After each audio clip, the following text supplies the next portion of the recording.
Ne vous y trompez pas, on ne se moque pas de Dieu. Ce qu'un homme aura semé, il le récoltera aussi. Galates, chapitre 6, verset 7. Si tu entends ma voix aujourd'hui, c'est que le ciel a jugé nécessaire de t'avertir.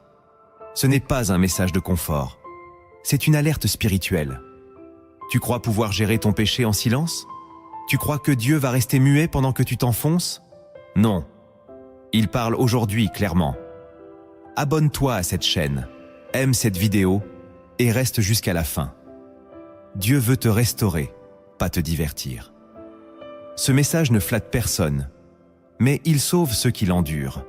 Ne ferme pas ton cœur.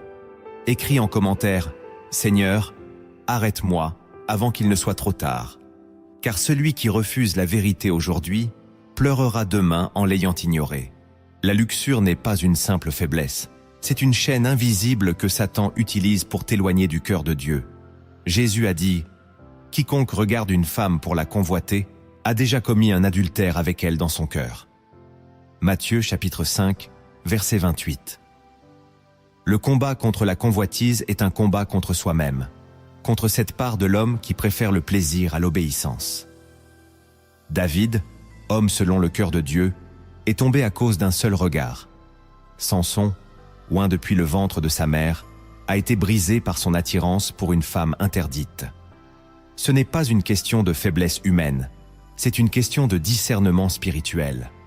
Aujourd'hui, beaucoup de croyants minimisent ce péché, le cachent ou le justifient.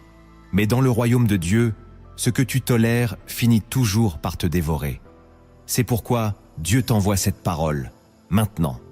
Ce que l'homme considère comme un plaisir secret, le ciel le regarde comme un pacte invisible avec l'ennemi. Chaque acte d'impureté scelle une conséquence, même silencieuse.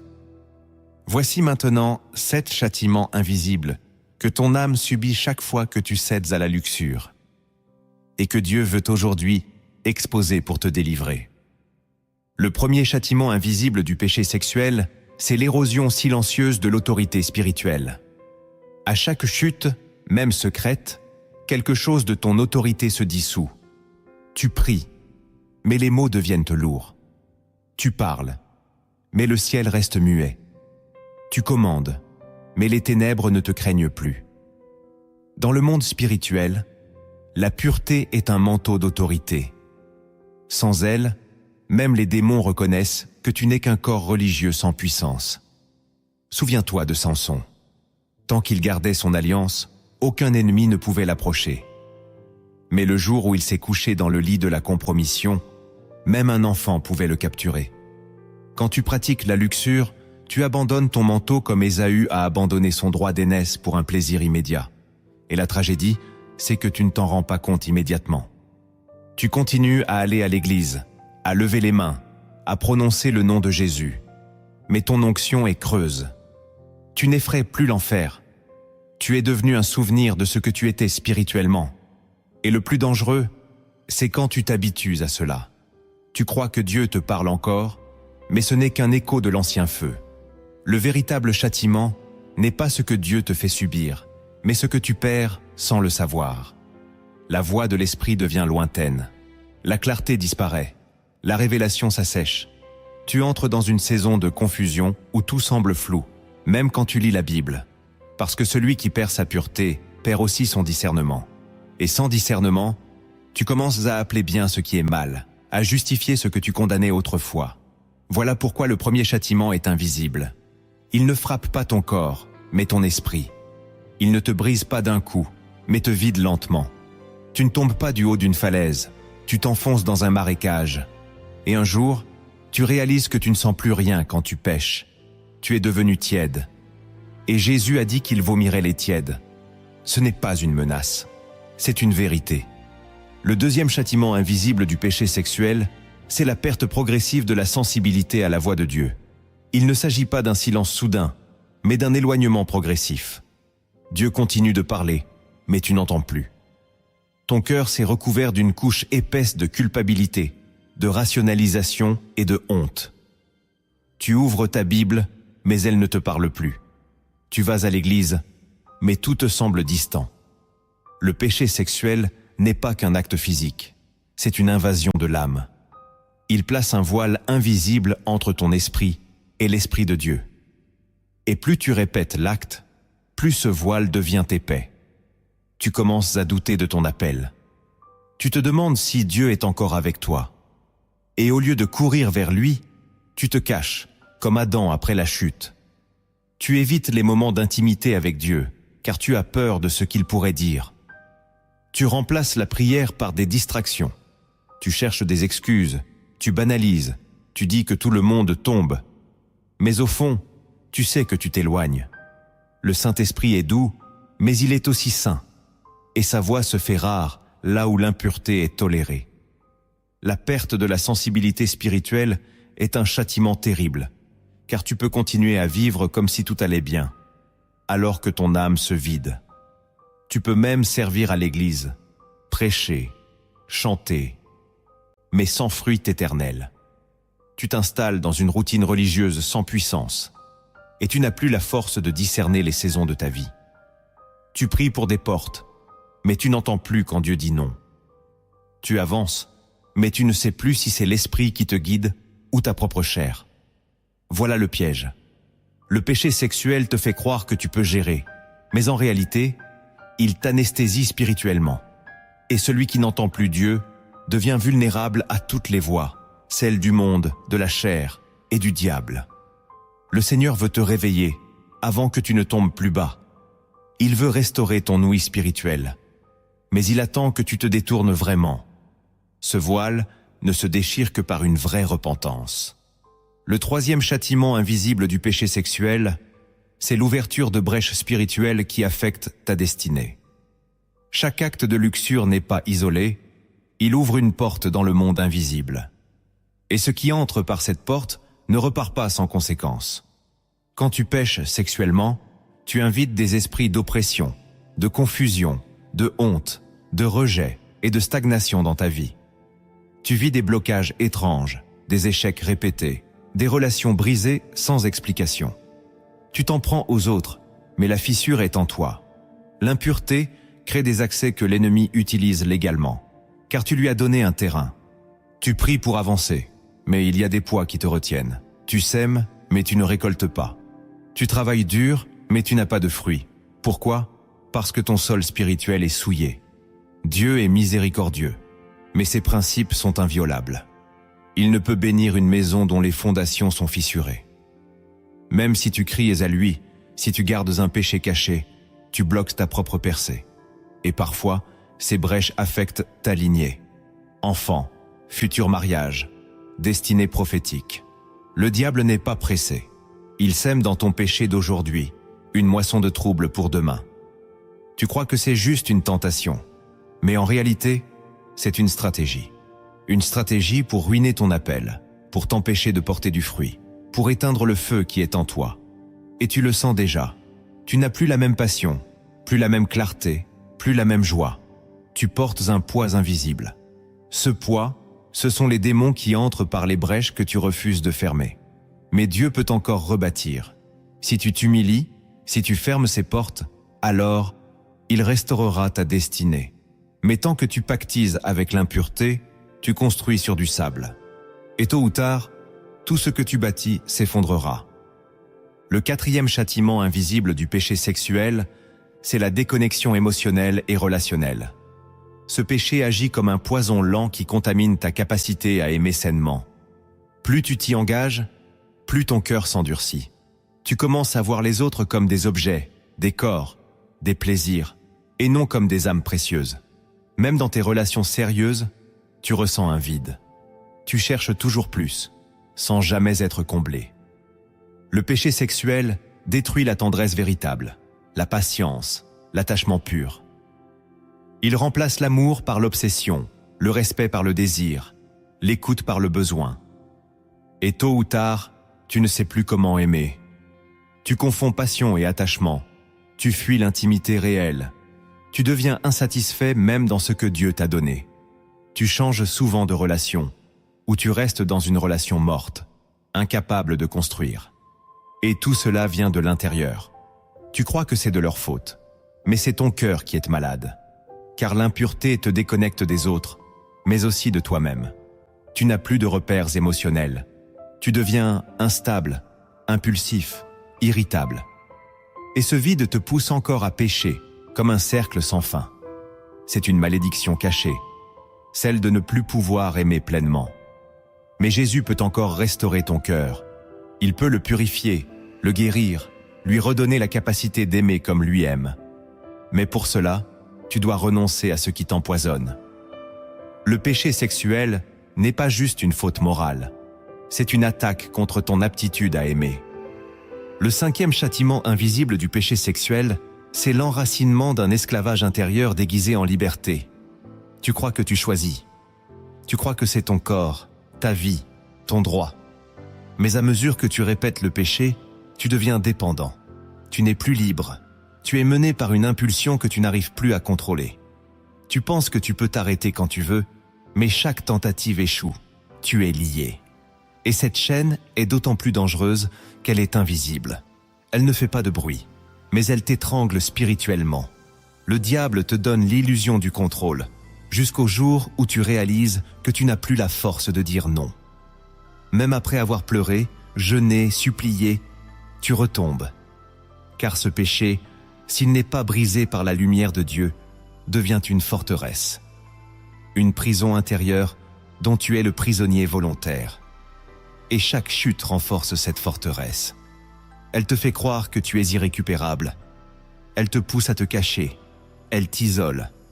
Et dans cette solitude, l'ennemi t'accuse. Tu te condamnes toi-même.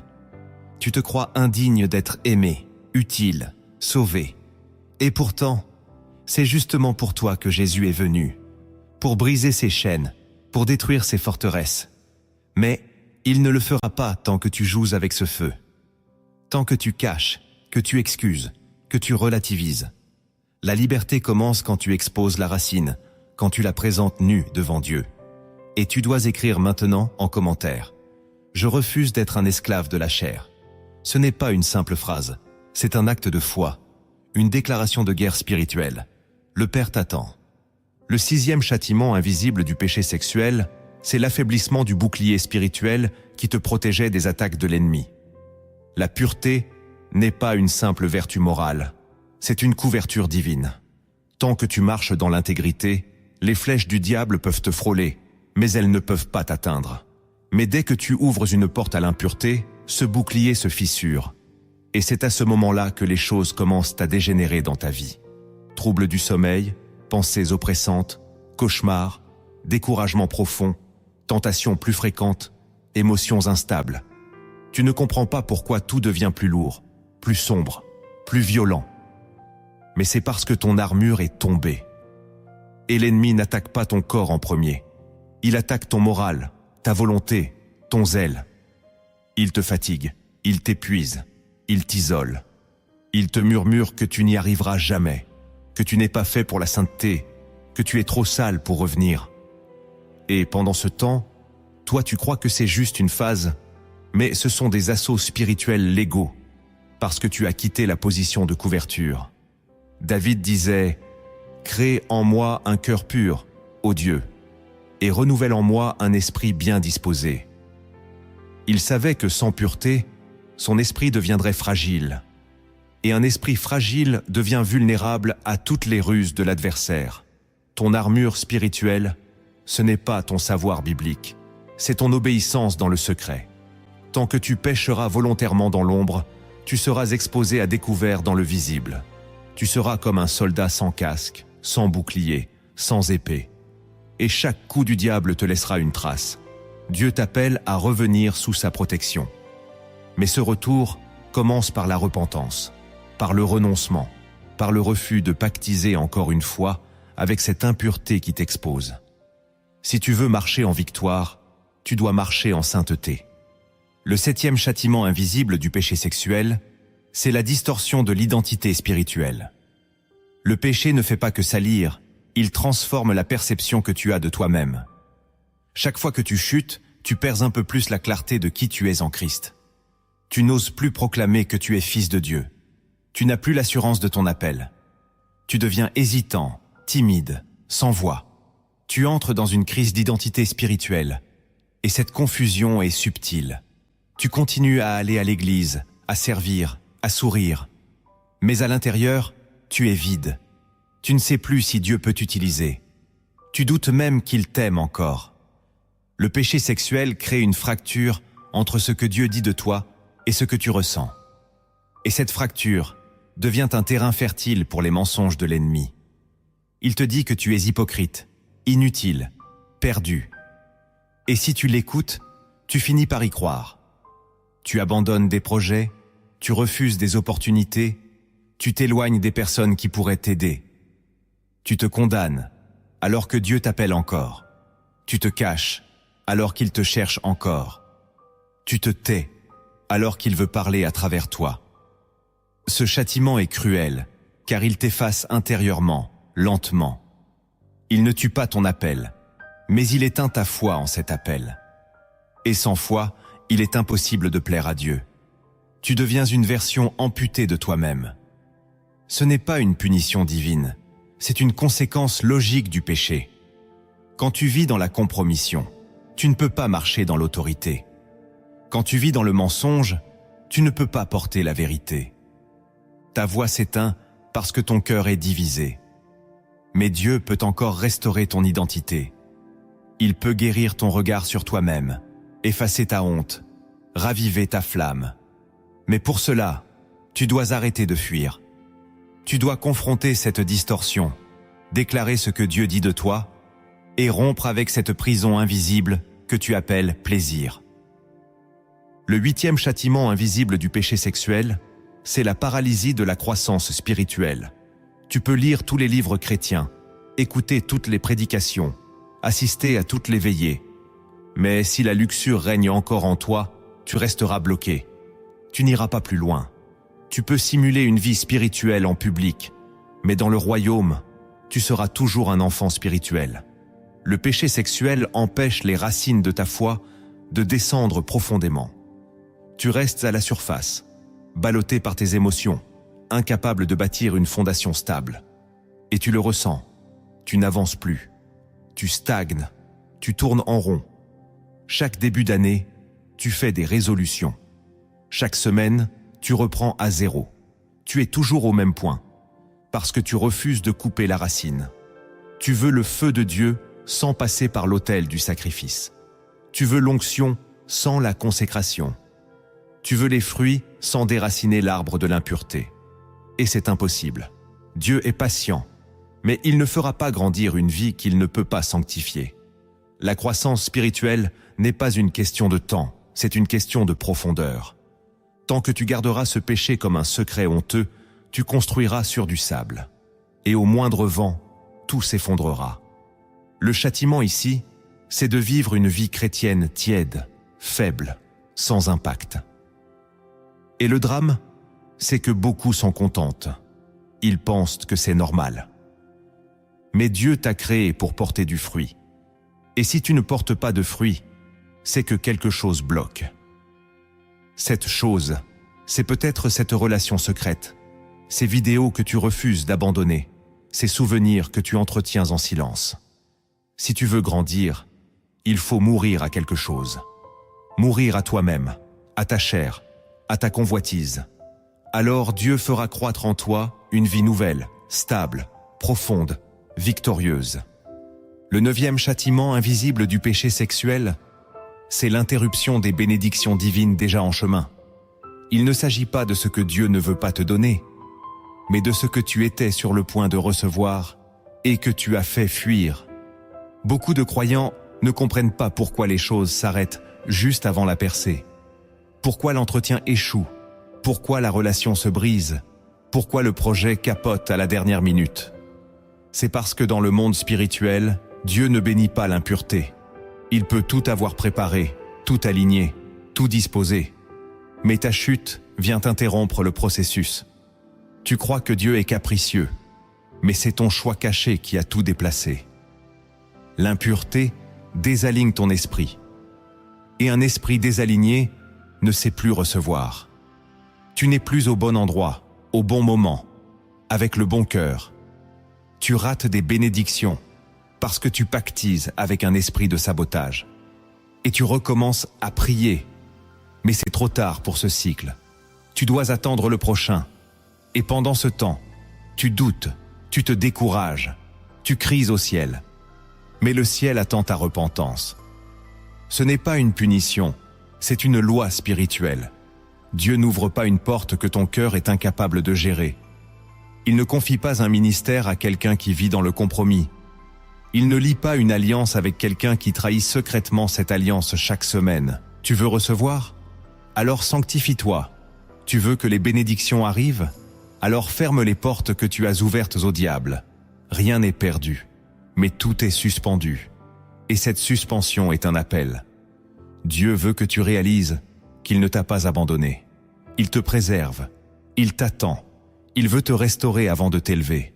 Mais si tu refuses d'écouter, tu vivras toute ta vie en bordure de la promesse, sans jamais y entrer. Le 10e châtiment invisible du péché sexuel, c'est la tristesse durable que rien ne parvient à combler. Il y a une tristesse particulière qui habite ceux qui vivent dans le péché sexuel. Elle ne se voit pas toujours, mais elle ronge de l'intérieur. Tu peux rire, sortir, poster des photos, mais tu sens un vide profond qui ne disparaît jamais. Ce n'est pas une simple dépression, c'est un deuil de l'âme. Un cri silencieux. Tu sais que tu es appelé à plus, mais tu vis moins. Tu sais que Dieu t'attend, mais tu te caches. Et ce conflit intérieur crée une douleur constante.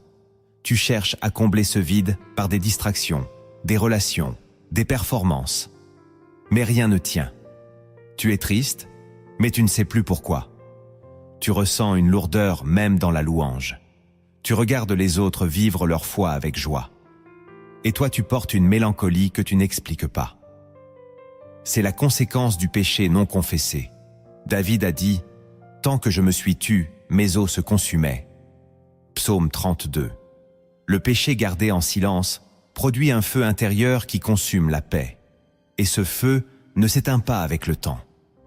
Il s'éteint avec la lumière de la repentance, la lumière de la confession. Tant que tu caches, tu souffres. Tant que tu refuses de tout remettre à Dieu, tu vivras avec cette tristesse. Mais aujourd'hui, Dieu veut t'en libérer. Il veut enlever ce poids invisible. Il veut faire couler à nouveau l'huile de la joie. Il veut te rendre la paix que tu as perdue. Mais cela ne viendra pas par un miracle soudain. Cela viendra par une décision, celle d'abandonner ce péché, une bonne fois pour toutes. Tu viens d'entendre les châtiments, mais maintenant, Dieu veut te révéler ce que la chair t'empêche de voir. Voici 10 révélations sacrées, enfouies dans les Écritures, que seule la repentance rend visible. Si tu veux vraiment être libre, écoute avec ton esprit, pas avec ta chair. Car ces vérités bouleverseront ton regard sur le péché. La première révélation sacrée que la chair refuse d'entendre, c'est que la luxure n'est pas un péché parmi d'autres. C'est un autel caché où tu sacrifies ton avenir. Tant que tu crois que la luxure est juste une faiblesse humaine comme une autre, tu ne pourras jamais en être délivré. Dans le monde spirituel, chaque péché sexuel est un acte d'alliance, une offrande déposée sur un autel invisible. Tu n'as peut-être jamais vu cet autel, mais il existe. Il prend la forme de tes habitudes nocturnes, de tes pensées nourries en silence, de ces relations sans engagement que tu laisses traîner. Et à chaque acte, tu n'offres pas seulement ton corps, tu y places aussi ton énergie, ta clarté, ton autorité, ta destinée. La chair déteste cette vérité, parce qu'elle veut jouir sans conséquence. Mais le ciel ne fonctionne pas ainsi. Tout acte sexuel est sacré, soit pour le royaume de Dieu, soit pour les ténèbres. Tu ne peux pas jouer avec ton corps sans engager ton esprit. Paul l'a dit. Fuyez l'impudicité. Tout autre péché qu'un homme commet est hors du corps, mais celui qui se livre à l'impudicité pêche contre son propre corps. Première épître aux Corinthiens 6,18. Ce n'est pas un péché comme les autres, c'est un feu qui consume de l'intérieur. Et l'autel que tu nourris aujourd'hui te réclamera demain. Il exigera ton zèle, ton discernement, ta paix, ton mariage, ta postérité. Dieu ne te condamne pas, il te prévient. Il t'aime trop pour te laisser sacrifier ton avenir sur l'autel du plaisir immédiat. Si tu veux briser l'alliance avec cet autel, tu dois le renverser. Et cela commence par une décision radicale, pas une émotion passagère. Tant que tu continueras à voir ce péché comme un simple écart, tu resteras lié. Mais si tu vois enfin l'autel, alors tu pourras choisir qui mérite vraiment ton offrande. Ta chair ou ton Dieu. La deuxième révélation sacrée que la chair refuse d'entendre, c'est que Dieu retire sa main lorsque tu t'habitues à vivre dans le compromis. Il ne s'agit pas d'un châtiment soudain, mais d'un retrait silencieux. Tu peux continuer à fréquenter l'Église, à citer des versets, à te dire « chrétien engagé ». Mais si tu vis dans un compromis sexuel volontaire, l'Esprit de Dieu se retire progressivement. La chair ne veut pas l'admettre, car elle préfère croire que la grâce couvre tout, sans condition. Mais ce n'est pas ce que dit la parole. Paul écrit aux Romains « Ne savez-vous pas que si vous vous livrez à quelqu'un comme esclave pour lui obéir, vous êtes esclave de celui à qui vous obéissez, soit du péché qui conduit à la mort, soit de l'obéissance qui conduit à la justice. » Romains 6, 16. Dieu est patient, mais il n'est pas complice. Il t'aime, mais il ne marchera pas avec toi dans une route tordue. Ce que la chair appelle tolérance, Dieu l'appelle trahison. Et quand tu commences à justifier le péché, plutôt que de le confesser, c'est là que le ciel s'éloigne. Tu peux prier, mais tu sentiras un mur. Tu peux louer, mais tu n'auras plus d'onction. Tu peux écouter la parole, mais elle ne te percera plus. Ce retrait est douloureux, mais il est juste. Car Dieu ne partage pas sa gloire avec la souillure. La chair est cette vérité, car elle veut garder l'illusion que tout va bien tant qu'on est religieux. Mais le royaume ne fonctionne pas avec des apparences. Tu veux ressentir à nouveau la présence de Dieu? Alors renonce au compromis. Abandonne cette zone grise où tu prétends aimer Dieu tout en nourrissant ton péché. Tu ne peux pas rester au milieu. Le ciel ne bénit pas les cœurs divisés. Dieu retire sa main pour que tu comprennes que sa présence n'est pas automatique, mais conditionnée par ton abandon total. La troisième révélation sacrée que la chair refuse d'entendre, c'est que la liberté ne commence pas par l'envie d'en sortir, mais par l'horreur du péché. Beaucoup disent « Je veux être libre ». Mais ce qu'ils veulent vraiment, c'est continuer à pécher sans culpabilité. Ils veulent la paix sans le combat, le pardon sans la haine du mal. Or, tant que tu ne hais pas le péché, tu le toléreras toujours. Tu joueras avec lui, tu le contourneras, tu l'adouciras, mais tu ne le briseras jamais. La chair veut te faire croire que tu seras libre quand tu sentiras l'envie d'arrêter. Mais cette envie ne vient jamais quand tu vis selon la chair. Elle vient quand l'esprit ouvre tes yeux sur la laideur du péché. Le vrai tournant ne vient pas quand tu dis « j'en ai marre », mais quand tu dis « je ne peux plus trahir mon Dieu ». Regarde Joseph. Il a fui la femme de Potiphar, non parce qu'il avait peur d'être pris, mais parce qu'il refusait d'offenser Dieu. Il a dit « Comment ferais-je un aussi grand mal et pécherais-je contre Dieu ?» Genèse 39, verset 9. Il haïssait l'idée même de se compromettre. Voilà la vraie liberté. Quand ton amour pour Dieu devient plus fort que ton désir. Quand tu ne supportes plus de blesser son cœur. Tant que tu ne vois pas ton péché comme une trahison personnelle envers celui qui t'aime, tu ne changeras pas. Tu lutteras un temps, puis tu retomberas. Parce que ton cœur n'a pas encore été retourné par la vérité. Et cette vérité, c'est que la luxure t'éloigne de celui qui t'a racheté au prix du sang. Quand tu verras le péché comme un poignard planté dans le cœur du Christ, tu commenceras à le détester. Et cette haine sainte sera ton point de départ vers une véritable délivrance. La quatrième révélation sacrée que la chair refuse d'entendre, c'est que la répétition d'un péché n'est pas une faiblesse, c'est un esclavage. Le monde veut te faire croire que tomber souvent, c'est juste une preuve d'humanité. La chair te murmure que Dieu comprend, que ce n'est pas si grave, que tu fais des efforts.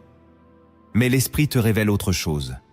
Si tu répètes un péché encore et encore, malgré les avertissements, malgré la culpabilité, malgré les conséquences, alors tu n'es plus en train de tomber. Tu es enchaîné. Tu es dans une prison invisible. Jésus a dit, en vérité, En vérité, je vous le dis, quiconque se livre au péché est esclave du péché. Jean 8, 34. Ce n'est pas une image, c'est une réalité spirituelle. Chaque chute renforce la chaîne. Chaque indulgence rend la libération plus lointaine. Et le plus dangereux, c'est que tu ne vois plus ces chaînes. Tu les as normalisées. Tu dis que c'est ta faiblesse, ton combat, ton péché favori. Tu t'es résigné à vivre avec, mais ce que tu tolères aujourd'hui deviendra ta tombe spirituelle demain. Tu ne peux pas servir de maître. Tu ne peux pas être un fils libre et rester dans les chaînes. La vraie grâce n'est pas une excuse pour rester lié, c'est une puissance pour briser les liens. Mais cette puissance ne se manifeste que quand tu reconnais ton esclavage. Tant que tu te penses presque libre, tu ne le seras jamais. Tu dois appeler ce péché par son vrai nom, une prison. Et alors seulement tu pourras crier à Dieu avec le bon cri, non celui du confort, mais celui de la délivrance. Et Dieu répond toujours à ceux qui crient avec sincérité. La 5e révélation sacrée que la chair refuse d'entendre, c'est que la lumière ne t'humilie jamais, elle te sauve. Beaucoup fuient la confession parce qu'ils ont peur d'être exposés. Ils préfèrent souffrir en silence plutôt que de demander de l'aide. La chair leur dit, si tu avoues, tu perds ta dignité. Mais c'est un mensonge, car dans le royaume de Dieu, ce que tu exposes est ce que Dieu peut guérir, et ce que tu caches est ce que l'ennemi utilise contre toi. La honte n'est pas dans la lumière, elle est dans le secret. Tant que tu restes caché, tu renforces la domination du péché. Mais dès que tu amènes cette chose dans la lumière, même tremblant, même brisé, alors la délivrance commence. Jean écrit, « Si nous confessons nos péchés, il est fidèle et juste pour nous les pardonner et pour nous purifier de toute iniquité. » 1 Jean 1,9. La purification ne vient pas sans confession. Dieu ne veut pas t'humilier, il veut te laver. Mais la chair confond humiliation et humilité. Elle veut garder les apparences, sauver l'orgueil. Elle te dit que tu peux t'en sortir seul. Mais tu ne peux pas. La liberté se trouve dans la lumière. Et la lumière commence par une parole. J'ai besoin d'aide. C'est pour cela que le diable te pousse au silence. Car tant que tu restes seul, tu restes captif. Aujourd'hui, tu dois faire ce choix. Ne cache plus, ne reporte plus. La lumière ne te détruira pas, elle te sauvera. Et si tu le crois, alors écris maintenant en commentaire « Je choisis la lumière », pas le silence. Cette déclaration, c'est une clé. Une brèche ouverte pour que la grâce entre. La 6e révélation sacrée que la chair refuse d'entendre, c'est que le péché sexuel rend ta prière inefficace. Tu peux prier longtemps, utiliser les bons mots, crier ou chuchoter. Si la luxure domine ta vie en secret, ta prière ne monte pas. Elle est étouffée par ta double vie. La chair déteste cette vérité, car elle préfère croire qu'on peut pécher et prier dans la même pièce sans conséquence. Mais les Écritures sont claires. Si j'avais conçu l'iniquité dans mon cœur, le Seigneur ne m'aurait pas exaucé. Psaume 66, verset 18. Ce verset ne parle pas d'un péché confessé, mais d'un péché entretenu. Celui que tu caresses encore, que tu protèges, que tu refuses de crucifier. Ce genre de péché ferme les cieux. Tu crois que Dieu est silencieux, mais c'est ton péché qui bloque le passage. Tu pries pour une percée, mais rien ne bouge. Tu demandes la paix, mais l'angoisse revient. Tu veux du discernement, mais tu tombes dans la confusion. Pourquoi ? Parce que Dieu n'écoute pas des lèvres qui le louent, pendant que le cœur serre la chair. La prière est une connexion sacrée. Et quand cette connexion est souillée par l'impureté, elle devient bruyante, mais stérile. Tu n'es pas exaucé parce que tu ne pries pas avec un cœur pur. La solution ne réside pas dans la multiplication des mots, mais dans la purification de l'âme. Dieu n'a jamais demandé la perfection, mais il attend la vérité. Tant que tu caches, il attend. Tant que tu joues, il se tait. Mais le jour où tu tombes à genoux, avec un cœur brisé, sans masque, sans excuse, alors les cieux s'ouvrent. La prière du juste a une grande efficacité, mais pas celle de l'impur obstiné. Si tu veux que Dieu t'écoute à nouveau, il est temps d'abandonner ce qui salit ta voix devant son trône. La 7e révélation sacrée que la chair refuse d'entendre, c'est que le péché sexuel altèrent ton discernement et exposent ton cœur à des décisions catastrophiques. Il ne s'agit pas seulement d'un trouble moral, mais d'un brouillage de la conscience. La chair croit pouvoir pécher tout en continuant à bien choisir, à bien juger, à bien comprendre. Mais ce n'est pas vrai. Dès que tu entretiens la luxure, ta capacité à discerner ce qui vient de Dieu commence à faiblir. Tu entres dans un brouillard spirituel. Tu commences à confondre l'émotion avec l'onction, la sympathie avec la vérité, l'opportunité avec la volonté divine. Tu te laisses guider par ce qui flatte ta chair et non par ce qui élève ton esprit. Et cela te conduit vers des amitiés toxiques, des relations destructrices, des projets mort-nés. Tu t'engages dans des chemins que tu appelles bénédictions, alors qu'ils sont des pièges. Et tout cela commence par un cœur divisé, car la luxure affaiblit la voix intérieure de l'esprit. Elle installe le doute, la peur, l'excitation charnelle et étouffe la sagesse. Tu pries, mais tu n'entends plus clairement. Tu avances, mais tu n'as plus de paix. Et ce manque de discernement t'expose à des échecs, des pertes, des détours longs et douloureux. Le péché sexuel t'emmène là où ton intelligence ne pourra pas te protéger. Tu crois contrôler, mais tu choisis mal. Tu crois avancer, mais tu t'égares. Dieu ne veut pas seulement que tu sois pur pour être saint. Il veut que tu sois pur pour être lucide. Le discernement est un don sacré que le péché obscurcit. Tant que tu nourriras ta chair, tu penseras mal. Et un mauvais discernement, même avec de bonnes intentions, mène à la ruine. Mais si tu te sanctifies, Dieu restaurera ta clarté. Et ta prochaine décision sera alignée avec le ciel. La 8e révélation sacrée que la chair refuse d'entendre, c'est que toute semence d'impureté produit une moisson de solitude. Tu peux être entouré de gens, applaudi, aimé, mais si tu vis dans l'impureté sexuelle, une solitude invisible finira par grandir en toi.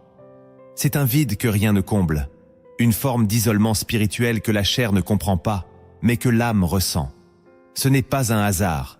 Le péché sexuel coupe des connexions divines. Il crée une distance entre toi et Dieu, mais aussi entre toi et les autres. Tu commences à fuir les conversations profondes. Tu évites ceux qui te parlent vrai. Tu refuses l'intimité saine parce que tu as peur d'être vu. Et tu t'enfermes peu à peu dans un monde intérieur où tu vis seul avec ton péché. Cette solitude ne vient pas de Dieu. Elle vient du secret, du fait que tu caches, que tu construis des murs, que tu vis dans le silence intérieur. Tu crois que c'est juste un passage, mais c'est un désert spirituel causé par le péché. Tu te plains de ne pas être compris, mais tu refuses d'être vrai. Tu veux de l'amour, mais tu nourris un vide que seul Dieu peut remplir. Et tant que tu vis dans cette impureté, ce vide s'élargira. Tu chercheras à le combler avec d'autres plaisirs, mais tout sera fade. Tu parleras aux autres, mais tu ne te sentiras jamais pleinement connecté. Car tu as rompu l'alliance de la vérité. Et la vérité est la seule fondation des liens authentiques. Mais si tu choisis aujourd'hui d'être pur, de revenir à Dieu avec un cœur sincère, alors il te sortira de cette solitude. Il placera autour de toi des connexions vraies, des relations restaurées, une paix nouvelle. Car Dieu n'appelle pas ses enfants à vivre cachés, mais à vivre libres. La 9e révélation sacrée que la chair refuse d'entendre, c'est que la honte persistante n'est pas une punition, mais un signal d'alarme.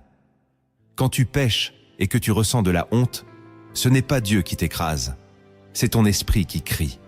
Il crie parce qu'il sait que tu n'es pas à ta place. Il crie parce qu'il connaît ta valeur. Il crie parce qu'il voit la distance grandir entre toi et le Père. La chair, elle, veut faire taire ce cri. Elle te pousse à fuir, à t'occuper, à oublier. Mais le Saint-Esprit utilise parfois cette honte pour réveiller ton âme. Pas pour te condamner, mais pour te ramener. Tant que tu ressens encore cette douleur intérieure après la chute, c'est que ton cœur n'est pas mort. C'est que Dieu t'attire encore. Mais si tu refuses d'écouter, cette honte deviendra une prison. Elle te fera croire que tu n'as plus ta place, que tu es trop loin, que tu n'es plus digne, et tu finiras par te convaincre que la grâce, c'est pour les autres, pas pour toi. Voilà ce que la chair veut, t'éteindre à petit feu, par le poison du découragement. Mais Dieu, lui, veut te relever. Il ne veut pas que tu portes la honte comme un manteau. Il veut que tu la déposes à ses pieds. Et pour cela, tu dois reconnaître que ce sentiment n'est pas là pour t'écraser. Il est là pour te ramener. Il est là pour te dire « Ce n'est pas ta place, reviens ». La honte n'est pas la fin de ton histoire. Elle est une alarme. Et aujourd'hui, Dieu t'appelle à l'écouter et non à l'étouffer. La 10e révélation sacrée que la chair refuse d'entendre, c'est que le pardon est immédiat, mais la restauration prend du temps. Beaucoup veulent être pardonnés et rétablis en un instant. Ils tombent, confessent, puis s'étonnent de ne pas sentir la paix immédiatement. Ils demandent à Dieu pourquoi ils ne se sentent pas encore libres. Mais la vérité, c'est que le pardon est accordé à l'instant où tu confesses avec un cœur sincère. C'est la promesse de 1 Jean 1,9. Mais la restauration, elle, suit un processus. Car Dieu ne veut pas seulement effacer ton péché. Il veut reconstruire ton cœur, ta mentalité, ta stabilité, ton regard sur toi-même. Et cela prend du temps. La chair n'aime pas attendre. Elle veut sentir tout de suite. Elle veut le soulagement sans la reconstruction. Mais Dieu travaille en profondeur. Il restaure ce que le péché a brisé, ce que les chutes ont abîmé, ce que les habitudes ont déformé. Il reconstruit ton temple pierre par pierre. Et chaque étape est précieuse. Si tu abandonnes ce chemin à mi-parcours, tu risques de rechuter. Mais si tu restes, si tu persévères malgré le silence, malgré les jours sans émotion, malgré les résistances intérieures, alors tu renaîtras. Tu seras transformé. Tu ne seras pas seulement pardonné, tu seras affermi. Et un jour, tu regarderas en arrière, non plus avec honte, mais avec gratitude. Parce que tu verras comment Dieu t'a sorti de la fosse et t'a bâti de nouveau, plus fort, plus pur, plus proche de son cœur. Ne précipite pas le processus, sois patient. Car la restauration véritable prend racine dans le temps passé avec Dieu. Tu as entendu les châtiments, tu as reçu les révélations. Mais Dieu ne veut pas te laisser seulement informer, il veut te voir transformé. Car la connaissance sans action est stérile. Voici maintenant 7 actes concrets que tu dois poser si tu veux sortir de l'esclavage de la chair et marcher vers une restauration véritable. Ne les écoute pas seulement, vis-les. Le premier acte que tu dois poser pour être délivré de la luxure, c'est de confesser avec précision. Tant que ta confession reste vague, ta délivrance le restera aussi. Beaucoup disent « Seigneur, pardonne mes péchés ». Mais ils ne nomment jamais ce péché. Ils le noient dans une prière générale, croyant que Dieu va comprendre sans qu'ils aient à exposer. Mais Dieu ne cherche pas une formule. Il cherche la vérité nue. La confession précise est une clé spirituelle. Car ce que tu oses nommer, tu commences à dominer. Ce que tu refuses de nommer, te domine encore. La luxure se nourrit de l'ombre. Elle grandit dans l'approximation. Elle se cache derrière les excuses. Mais le jour où tu dis avec tes mots « Seigneur, je suis tombé dans tel acte, à tel moment, avec telle personne ou telle image, et je ne veux plus de cela », alors le ciel t'écoute, et une puissance se libère.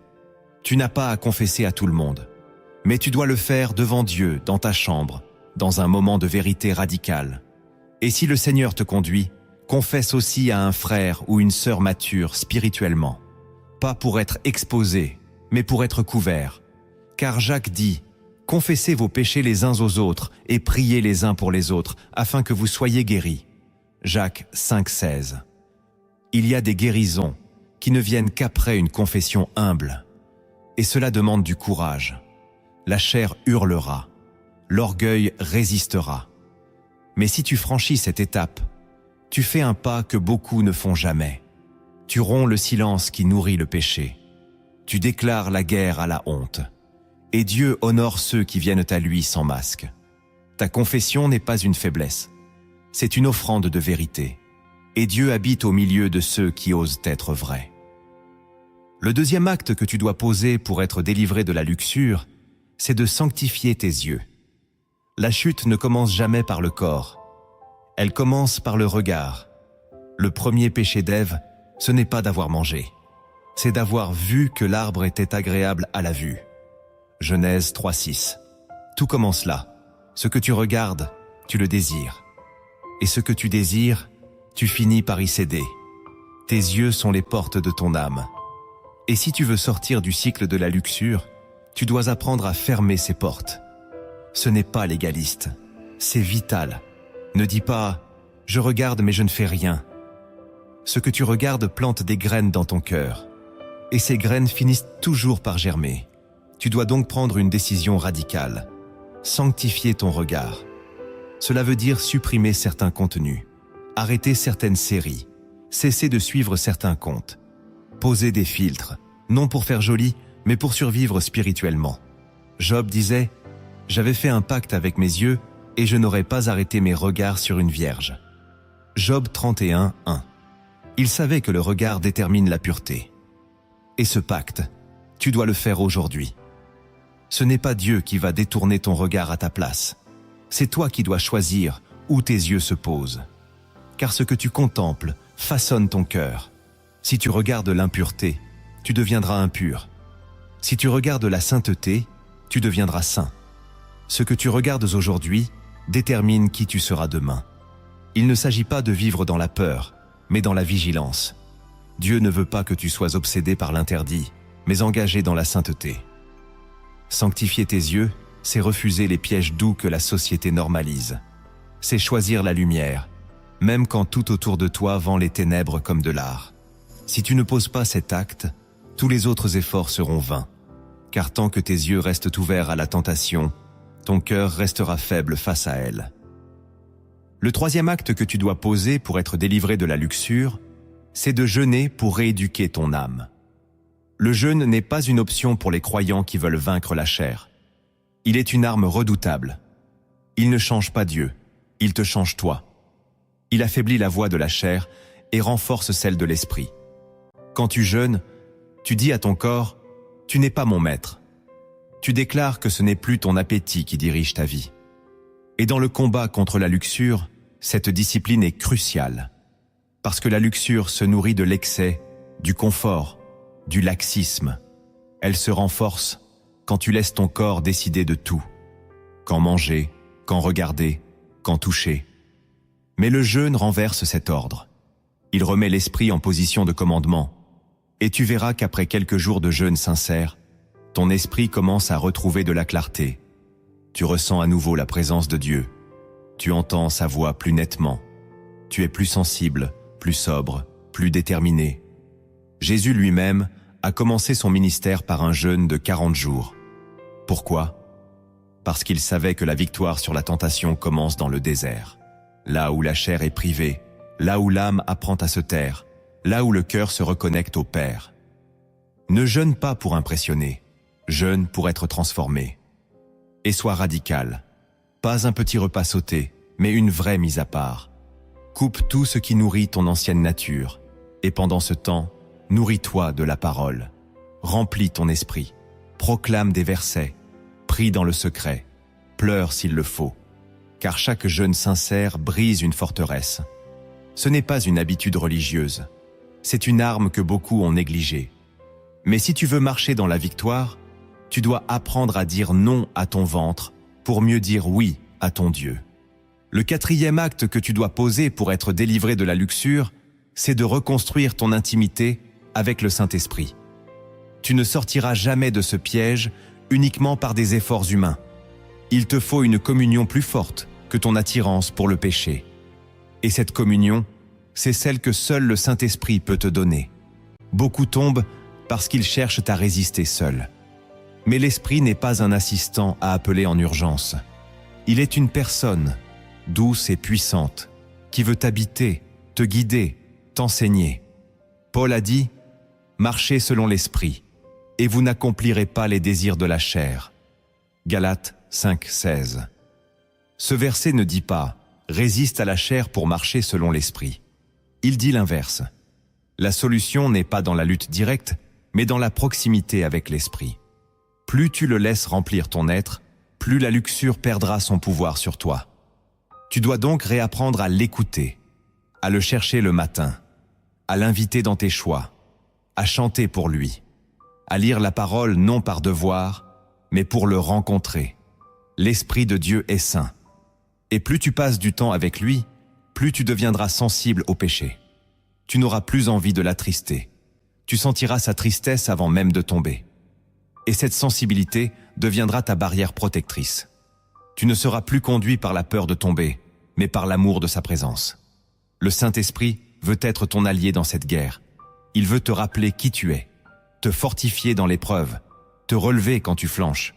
Mais tu dois le placer au centre. Car là où l'Esprit du Seigneur est, là est la liberté. Et cette liberté n'est pas un concept, elle est une relation. Le 5e acte que tu dois poser pour être délivré de la luxure, c'est de couper toute source toxique, sans compromis. Tu ne peux pas espérer être libre si tu continues à garder des portes ouvertes. Tant que tu laisses certains comptes actifs, certaines conversations ouvertes, certains fichiers accessibles, tu restes vulnérable. Tu dis que tu veux changer, mais tu laisses le serpent dormir dans ta maison. Et un jour, il se réveillera. La délivrance commence par une séparation radicale. Jésus a dit « Si ton œil est une occasion de chute, arrache-le » Matthieu 5, 29. Ce n'est pas une métaphore poétique. C'est une invitation à la violence spirituelle. Il y a des liens que tu dois briser maintenant, des vidéos que tu dois supprimer, des comptes à bloquer, des objets à jeter, des numéros à effacer. Tu n'as pas à négocier avec ce qui te tue. La chair te dira « Tu peux gérer ».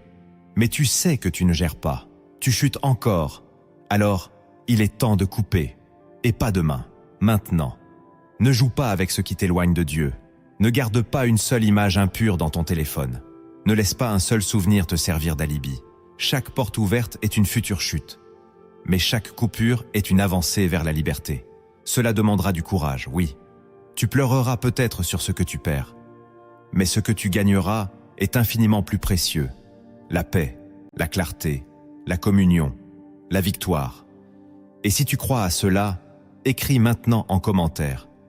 Je ferme chaque porte au péché, aujourd'hui. Car cette déclaration te servira de mémoire quand la tentation reviendra.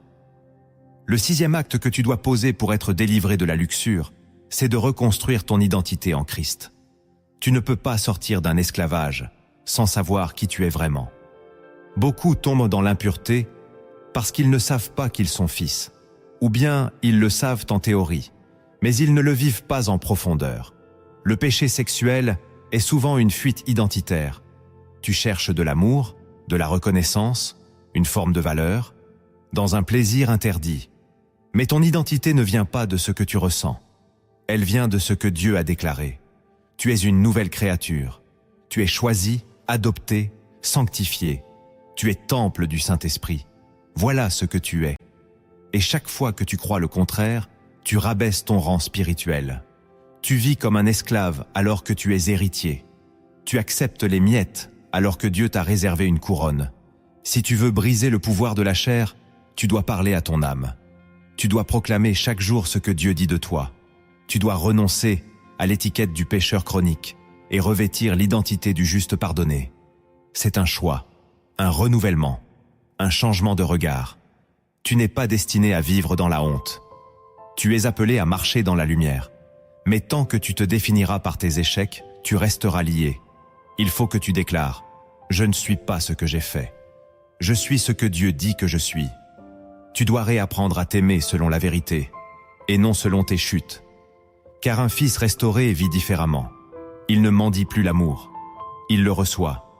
Il ne cherche plus la validation dans l'interdit. Il marche avec assurance. Et cette assurance, tu ne peux l'acheter. Tu dois la recevoir. Accepte que Dieu t'appelle encore fils. Accepte qu'il veut te relever. Et bâtis ta vie, non sur ta douleur, mais sur sa parole. Le 7e acte que tu dois poser pour être délivré de la luxure, c'est de transformer ta mémoire en témoignage. Tant que ton passé reste un fardeau silencieux, il te tire vers le bas. Mais quand tu le livres à Dieu, il le transforme en puissance. Le diable veut que tu restes prisonnier de tes souvenirs. Il te rappelle sans cesse ce que tu as fait, ce que tu as vu, ce que tu as dit. Il veut que ces images soient des chaînes. Mais Dieu, lui, veut les transformer en armes. Ton histoire n'est pas une honte à cacher. Elle est un témoignage à raconter. Tu ne dois pas t'en glorifier. Tu dois en témoigner. car ce que Dieu a fait pour toi peut libérer d'autres. Et quand tu parles de ton ancienne vie avec la conscience de ta nouvelle nature, tu brises le pouvoir des souvenirs.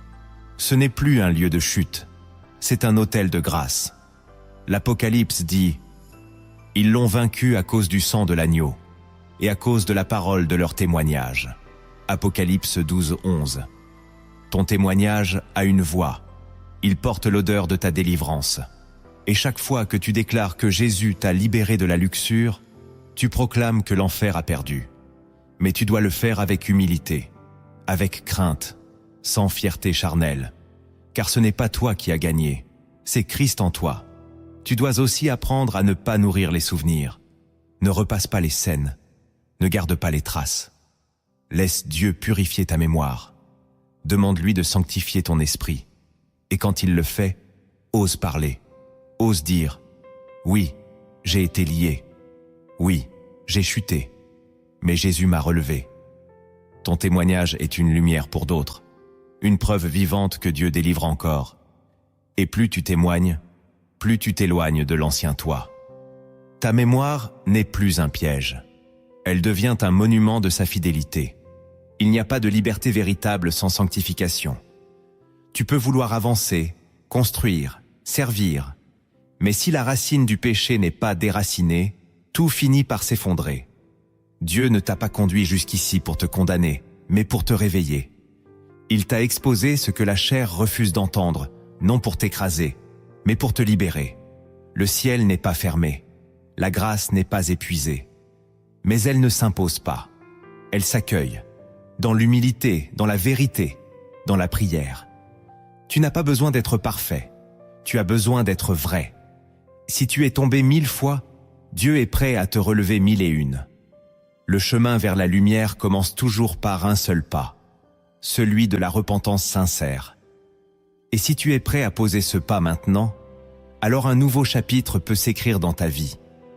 Un chapitre marqué par la pureté et la puissance. Maintenant, laisse ton cœur s'ouvrir. Ne récite pas cette prière avec tes lèvres seulement. Prie-la avec tout ton être.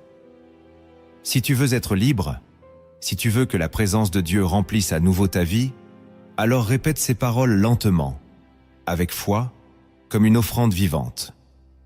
Seigneur Dieu Tout-Puissant, je viens devant toi, sans masque, sans défense, sans justification.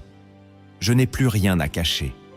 Tu connais mes pensées les plus profondes, mes rechutes les plus honteuses, mes promesses non tenues, mes tentatives abandonnées, mes efforts humains qui ont échoué. Je me tiens là, devant ton trône, en mendiant de grâce.